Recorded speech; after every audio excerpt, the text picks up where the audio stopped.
Did you hear that, Mother? We're talking about Oh Mary on today's episode of the BSB Podcast.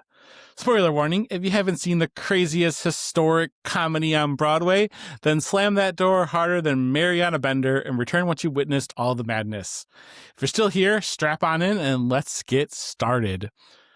So RJ, I feel like we've been to New York quite a few times in the past couple of years, and I feel like every time recently everybody's talking about Oh Mary. I feel like this is a show that is on everybody's lips, and I'm not talking about the alcohol. Don't shake your head at me. Your voice just got so high. It's all in the name of the campiest play that we've seen so far. But won't you agree that everybody and their mother seems to be talking about Oh Mary on Broadway? I would say yes. Yes, they are. Why are they talking about Oh Mary on Broadway? Like, what? I feel like I cannot remember what people are saying about it now that I've seen the show. I remember that, like, everyone says it's a brilliant comedy. Obviously, it won Tony Awards. I think it won 4, and I could be completely wrong. But, like, it has won a lot of awards, a lot of recognition. But I don't think I could tell you what the show was before we went into it. Did you seem to think you knew what the show was about going into Oh Mary? No idea. I mean, I knew it was a comedy. That was about Lincoln. Kind of. Yeah. Like, and obviously Mary. I was going to say, I think that what I knew the most about the show is that Mary was completely over the top. But other than that, I couldn't actually tell you what this play was about. And sometimes I still wonder if I could tell you what this play is about, because it is quite interestingly the most ridiculous show I think we've seen on Broadway, but like in a good way. I'm not cutting the show down. It is just pure ridiculousness from start to finish for a 90-minute play that I think we've ever seen. It is truly in its own. I mean, I don't see straight comedies very often, usually because I'm uninterested in them, but this was one that grabbed my attention basically almost immediately and kept it. I would say it's interesting. I think this is one of the first times we went to Broadway and actually saw a play. Most of the time we go to Broadway and we see musicals. It's like very musically heavy. And I think that's just the ploy or draw of Broadway right now, is that musical sells and plays don't always sell. Unless they're just leaning into, again, the absurdity of the show, which Oh Mary does with a Full House, like in spades. It just delivers the absurdity of a story that is, and I said historic earlier, but it's loosely historic. It's like the campiest historic show you're ever gonna see. Right. It's like looking at history through the lens of a child, a bratty child. Correct. It's interesting you say that, because I was in my head. I want to make sure that I'm saying this nicely. It was like looking through history through a drag show, almost, in a way. Like you know how like drag shows are just incredibly campy? It felt like that a little bit too. Like we don't have to embrace seriousness here. We don't have to embrace what actually happened. And perhaps that's because we saw Jinx Monsoon in it, and that's why I got the drag show-esque vibes of the show. But truly, I was just like, oh, we're kind of at a drag show. And it could be because we just saw, Jinx Monsoon on tour as well. And it's pulling some of that into my mind as well. But that's kind of where my mind went. You said bratty child, and I thought drag show. I mean, they could be one and the same. Oftentimes, drag queens can play some brat roles. But yeah, I think even we know that historically this role has been played across genders, or not. It's also been played by cis women. I think that I would be very interested in actually seeing that production as well, just to compare, to see the extent of how the humor translates. But arguably a very, again, a super like Gen Z show for comedy. I feel it very quick wit, exaggerated, sometimes probably jokes that like I didn't even realize I didn't understand, but like laughed anyway type Sure. situation. Especially because like how many of us are actually familiar with Mary? Obviously most of us should know who Lincoln was. Sure. But how like historically, what do we know about her and their life in the public eye? Um, It's very much like Hamilton with his wife, like we don't know a lot about Eliza traditionally in history. And it's because, again, who's telling the story, what is history kind of focusing on? But where Hamilton's taking like a very serious aspect to the story of Eliza and what she does, Mary's taking a lot of liberties and really poking fun at like Mary could be ridiculous. Like Mary could be this drunk actress who just wants a cabaret show. You know what I mean? Like that could also have existed in history and we just don't know it because we don't know who Mary is at all. yeah, and I think just from like a few pieces that I saw that did kind of relate historically, like Mary spent a lot of money on clothes, which in the play kind of may have translated to, I mean, of course, their dresses were a certain way back then, but just the kind of absurdity of how big her and hoop, uh, I mean, massive hoop on her dress. Um, and she was also known to have a complex personality. So in the play, that kind of translates to the kind of insane, she went from being completely cold to being funny to being angry to, you know, whatever. And a lot of that relied on the humor around being drunk or wanting to drink or something of that nature. Um, but then also, interestingly enough, she actually was found to be legally insane post Lincoln's death, um, and was committed. So all very like interesting. Like I find it. The play obviously spins these things to the most extreme and exaggerates, and there's like almost no historical relevance whatsoever, and that's kind of the entire point. But it is interesting. Like obviously, Cole did their research when they were writing this show and putting it together because there still are some relevant ties as well. I didn't know about the institutionalization until after we saw the show and I started doing research. And I was like, oh, Cole did, like you said, did their research and like really found, like truly try to understand who Mary Todd Lincoln was in a way that I don't think that most people know. Like in my head, after Lincoln was, assassinated, she kind of faded out of existence. Like just kind of went on. You know what I mean? I feel like that happens a lot with people where like you don't really know. I'll use JFK's wife for an example. Like, yes, people knew what her life was because it was more publicized, but it wasn't like it was out there. It wasn't like it was known. And so the fact that like there's actually quite a bit of relevance to what Cole's presenting in Oh Mary adds a layer to this story that like for history nerds it's probably really cool, but also adds some like integrity to the story too. Like it's ridiculous, but it's also maybe not so far from being true.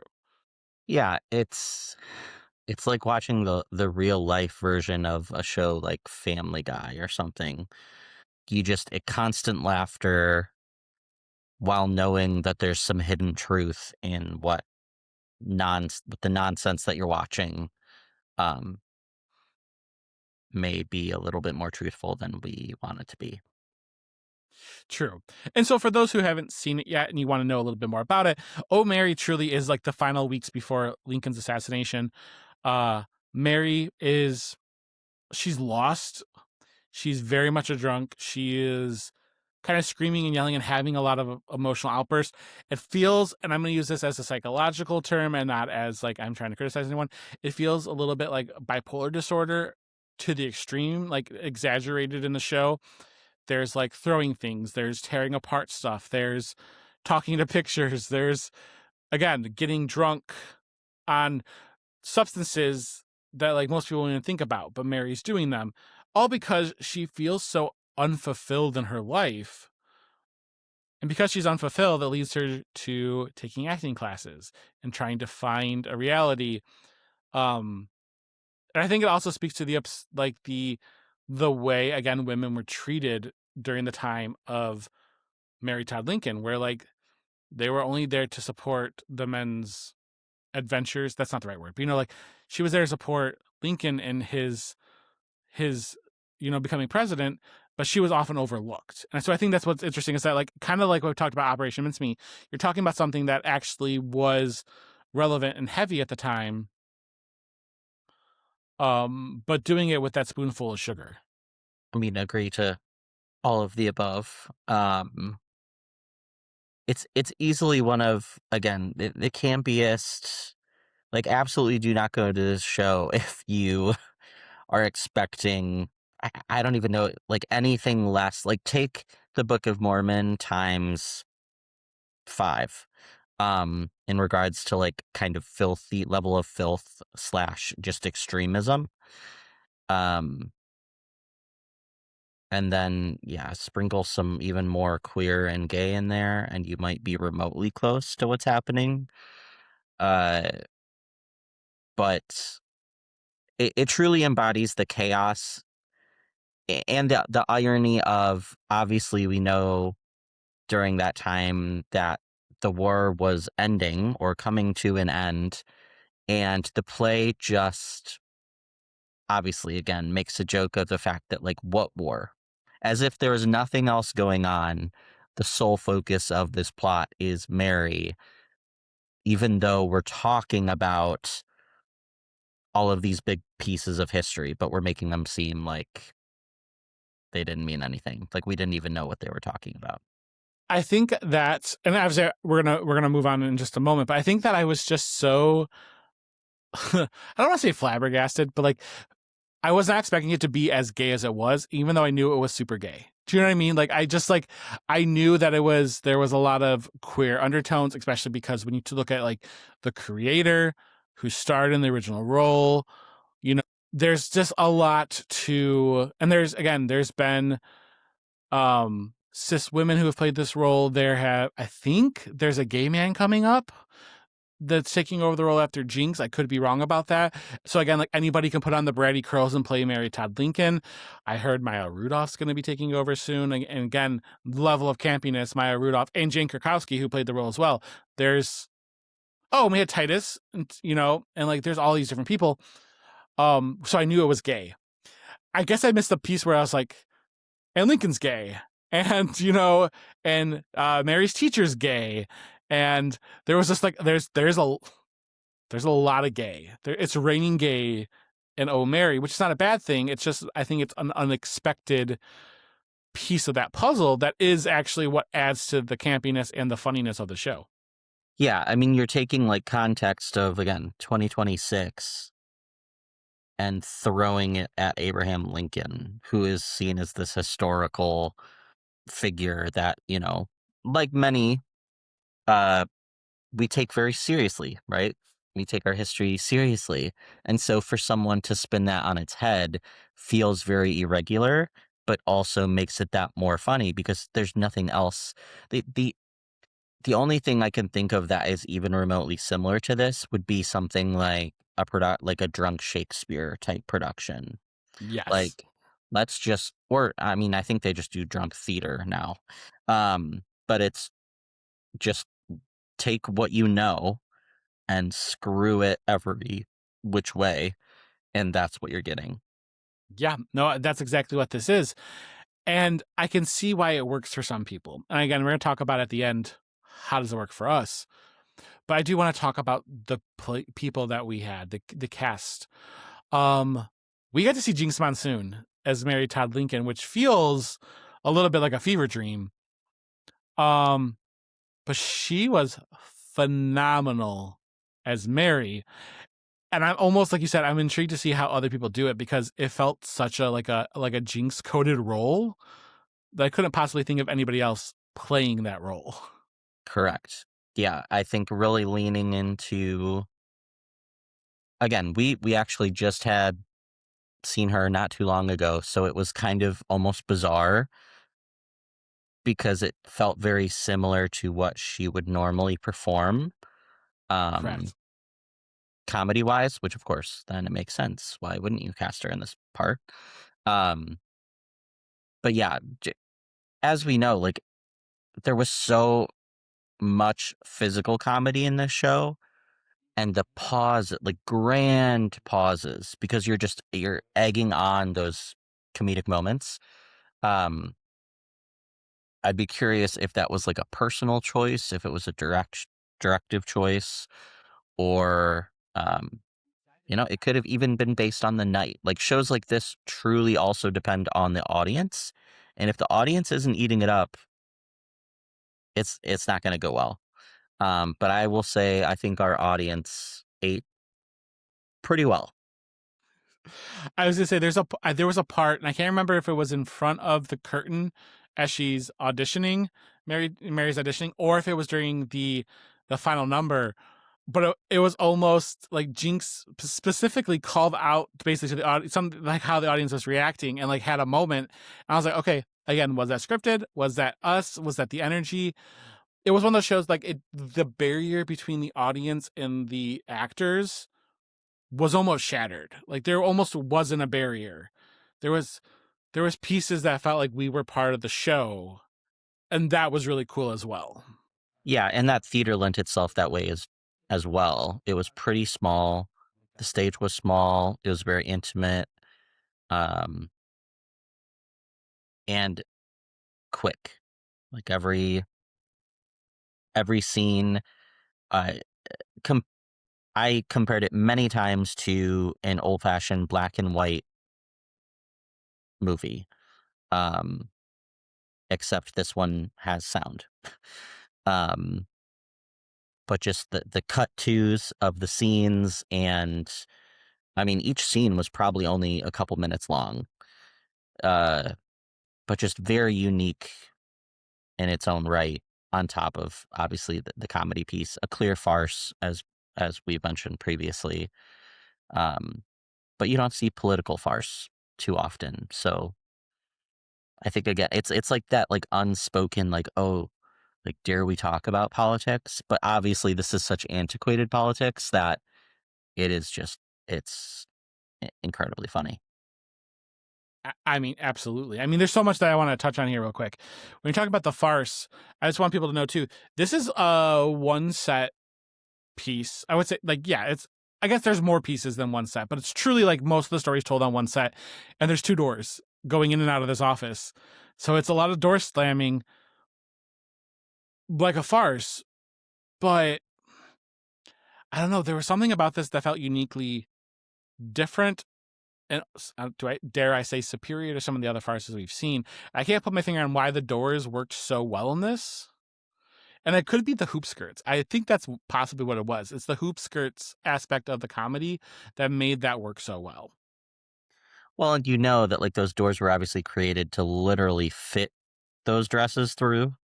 And there was actually, I'm sure this happens every performance, if not uh, multiple times a show, where one of the dresses gets caught in the doors, which actually just made it funnier because you just feed, the actors feed into that. Um, but that, I kind of jumped ship on where we were talking about. But when we It's talk okay. about the actors in this case, obviously Jinx was in a massive costume most of the time. And then, Jen Harris, yes, just Mary also Chaperone, yeah. equally, which at one point I don't even know if it was her big dress or just a part of her dress. Because when they walk through these doors, it's not just like slow. I mean, they're usually slamming, like you said, and so they're like running through them. And I don't give me that part, because I will either run into a door or the wall behind it, or I'll knock the door down. I don't know. I always give props to people in honestly in any farce, because it takes a lot. But yeah, comedic timing is everything. What was interesting about that aspect is that they had to open the door, turn around, and walk backwards out of the door all quickly, because it's that hard to open those doors with that big ass hoop skirt. I mean, you could fit like 4 kids under there. I swear it. Massive. Easily. Speaking of fitting things under things, we do have more cast, obviously. So John Andrew Morrison was great as Abe Lincoln, and his assistant, Tony Amacht, has some great comedic bits. But I do have to go to my man, my dude, the myth, the legend, Cheyenne Jackson. I was so excited to see Cheyenne Jackson live. And that was a role that I have seen him in comedic roles before. But truly, this was some iconic comedic timing from all of them that felt unique to each one of the actors and not just to the characters. And Cheyenne Jackson was definitely a standout moment. Like Jinx Monsoon and Cheyenne Jackson were two of my favorites, but also Morrison as Abe Lincoln was also, I mean, this is where it's hard. They're all so good. Like I'm looking through and I was like, Jen Harris, she was fantastic. Like her comedic bits as well. There's just so much to this show that is to appreciate from these actors that I can't think of. That show works well because all the pieces have to be in place with these actors. You know what I mean? Correct. Yeah. Which I guess you can say about all shows. The chemistry is insane, especially considering the fact that they do swap out Marys relatively frequently. Like this is a limited run. Granted, like this is her second time back, but a limited run for Jinx, like you said, and then we've got probably 1 or 2 more lined up after that. So, I mean, for those of you who don't know how Broadway works, like obviously if you're doing 7, 8, 9 shows a week, but then you're throwing a new lead in, there's not really time to rehearse. You're kind of just doing it, and having to kind of gain that trust and that kind of chemistry as you go, which is not easy. Obviously, everyone's a professional and they do it, but it makes it that more impressive. So I do have to ask you before we move on to some of the other parts. This is such an absurd show. Very absurd.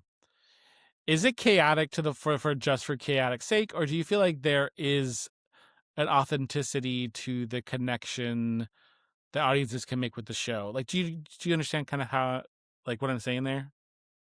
Yeah. I mean, I think it's literally just chaos. I don't know that I really walked away with anything, and I don't know that there was anything to walk away with. We weren't following a plot really. We were following a timeline up to the murder, but it felt funny to be funny. It felt like this is what you watch when you need a good laugh for no reason, without thinking. Like I didn't have to be in my head at all. I just could laugh at stupid things, and because they were stupid. Yes. And like, it's an easy, like, shut off your mind and just enjoy it, which is not a bad thing.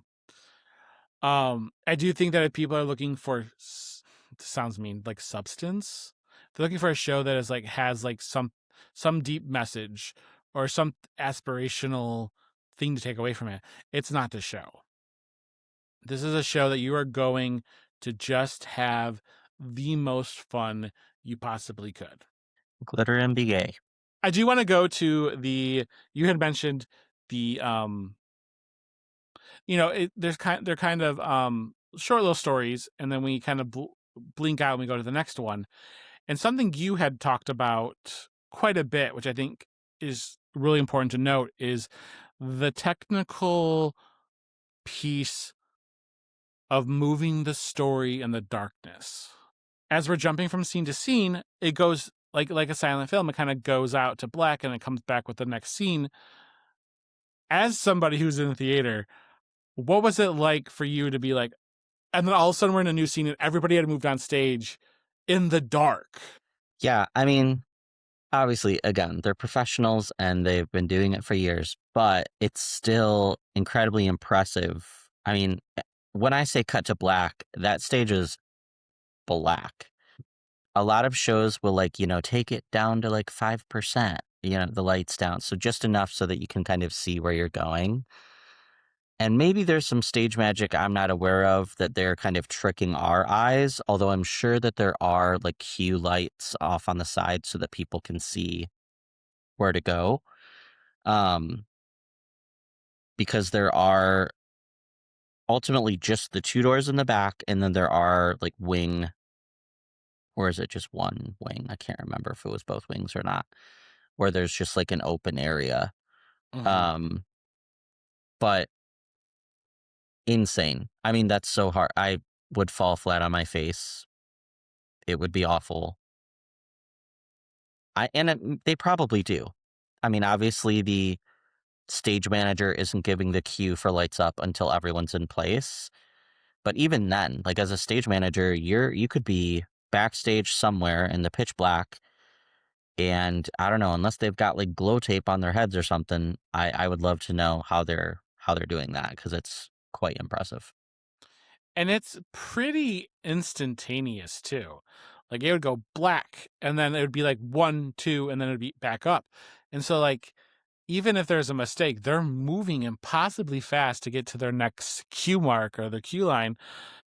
They like I think that's one of the things of the show that really impressed me was like how technical it was, all done. And I get it. All shows are like that. But this one there was like it was not a single hair was out of place of any of those wigs in a way. You know what I mean? Like everything was just so down to a T that show could have easily went wrong and it didn't. Correct. Yeah. And I mean, and luckily, again, it is a comedy. So if anything does go wrong, you can probably play it off and we wouldn't have noticed.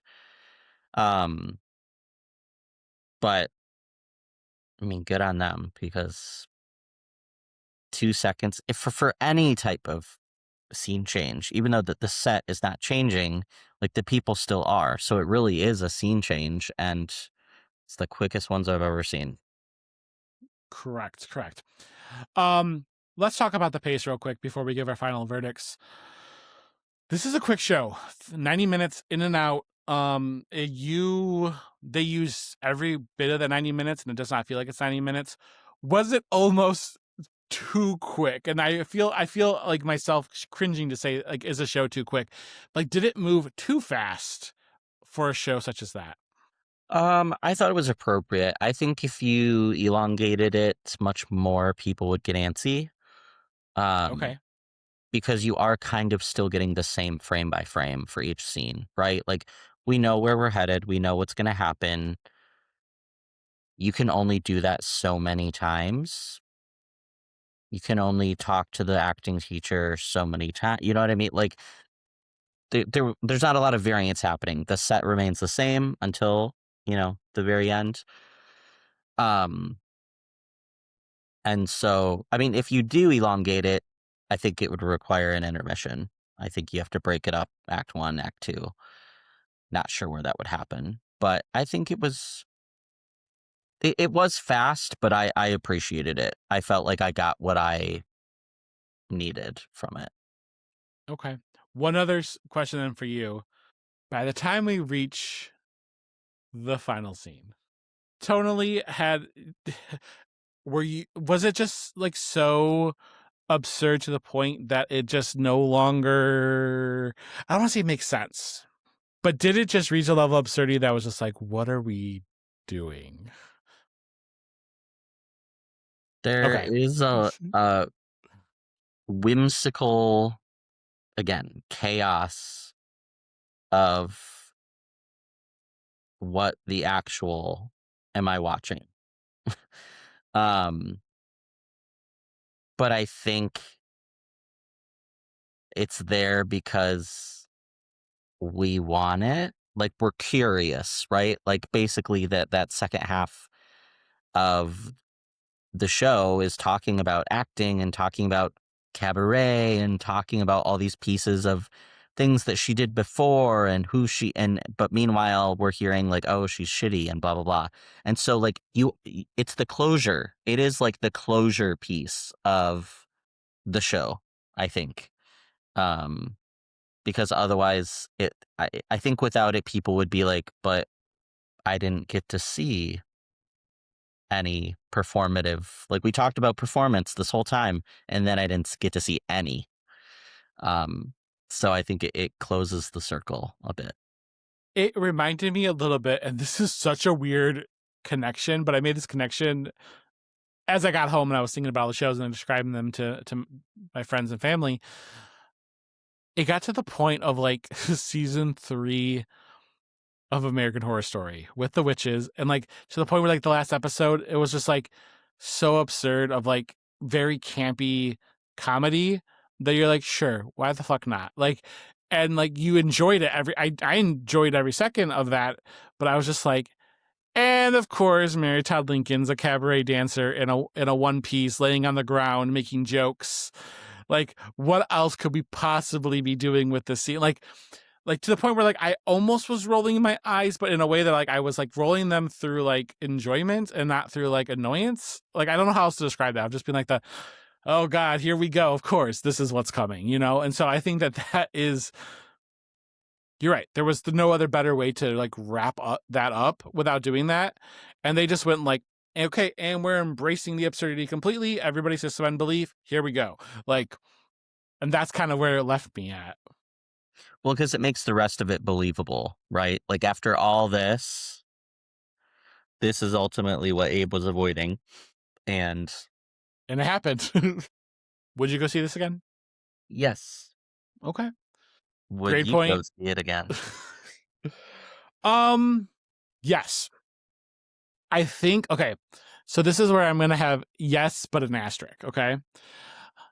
I think I would see this again to witness, to like fully appreciate it, because I think I was so much like what are we doing? Where are we going? And it's over. So I think I need one of those. And I think I'd go see it again depending on who was playing Mary. I think like that would be a specific draw for me. Like, you remember, I was super excited for Jane Krakowski. Like, I was like, granted, we got Jinx Monsoon and it was fantastic. I'm so glad we had her. But like when they announced Jane, I like fangirled.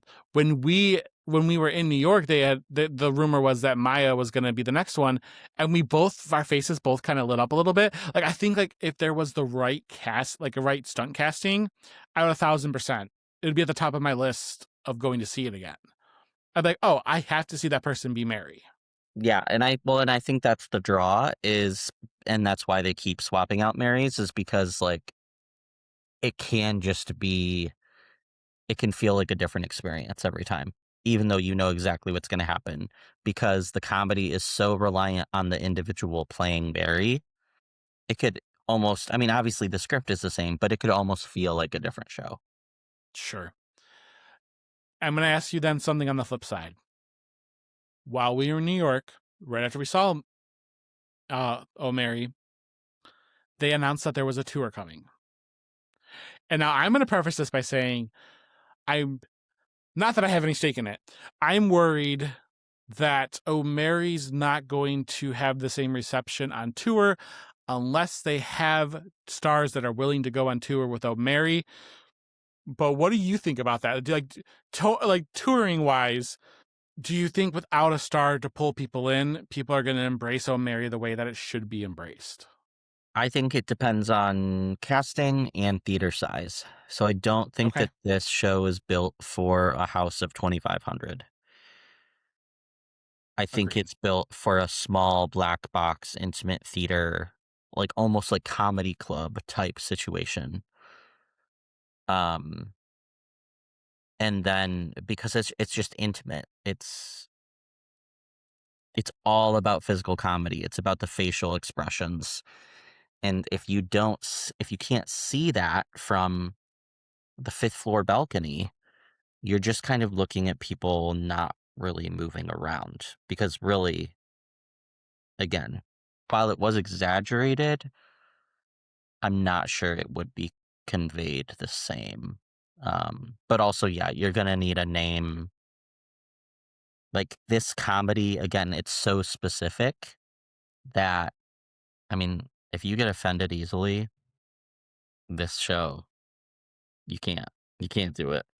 So, as we know, like historically, many audiences may be of an older generation, and this for sure is like a millennial Gen Z show.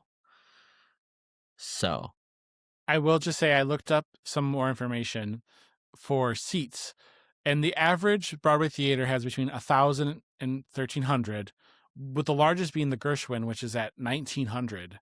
The theater, the Lyceum Theater, only has 922 seats. It's actually on the lower end, which again, I think you're right. It makes sense to the fact that that's why they're selling out at 98% capacity most of the time. That's why, because you get like an intimate experience. But I feel like Oh Mary's an intimate show. I will be honest, I can't see this at the Fisher Theater. You know what I mean? I couldn't see this even at the theater in Grand Rapids, you know what I mean? Or Miller Auditorium in East Lansing. Like, I could see this at the Fillmore, you know what I mean? I could see this at something even smaller than the Fillmore. Oh, where Jinx was at for her holiday show. You know what I mean? Like those small but like this is going to be snatched up by a lot of big theaters, and this isn't a big theater show. This is an intimate theater show. yeah, I'll be very curious to see, what theaters they're going into first and how it's received. And I think it's probably, well, I'd have to look at the publicity, but I'd say I'm sure there's going to be a trial period to see how it does, because it's probably going to be a limited run. This is definitely not like a Hamilton or Wicked or, any, not a mega show at all. And it's a straight show. So it, it's not going to draw the same audience as musical theater would. Correct. Absolutely. That being said, it sounds like we would see the show again. I think there are some caveats, which is totally understandable. But and I also just want to preface this by saying too, and I think it's important for us to note real quick, RJ, before we let them go, this is not a show for everybody. If you are easily upset by absurd comedy, if you're upset by gender ideology, like first off, like what are you doing in a theater, like a Broadway theater like that? But also, this show is not like, I would not take my mother to see this show because it's not her kind of comedy, you know.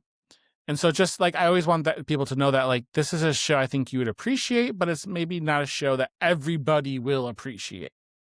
Yeah, I am curious, and I can't remember if there is an age limit. I think there might be, because it's got to be rated something. um, because we have vulgar language, we have vulgar movement or acting, a lot of sexual innuendos, and just extremism. In honestly every way. There is, comedic violence, I would call it. Um, but yeah, it's just, if you would not go to a comedy club for I will say, rated R comedian, then this is not the show for you. Correct. It was the same exact comedy style that we got at Jinx and Dela's show. And that is, again, not for everybody. I wouldn't take everybody to see Book of Mormon. You know what I mean? Like, there's just some comedy that's like, just, this isn't a Clue where you feel like you can take your whole family and everybody's going to enjoy it. Please don't bring your small children here and also ruin the experience for everybody else, because it's just not that show. This is like a date night show. This is like going with your friends kind of show. It's a great show, but it's not for everyone. Correct. And with that, we have concluded our Oh Mary discussion. Stay tuned for future episodes of the BSB podcast. Thank you so much for joining us in our box seats. Until next curtain call.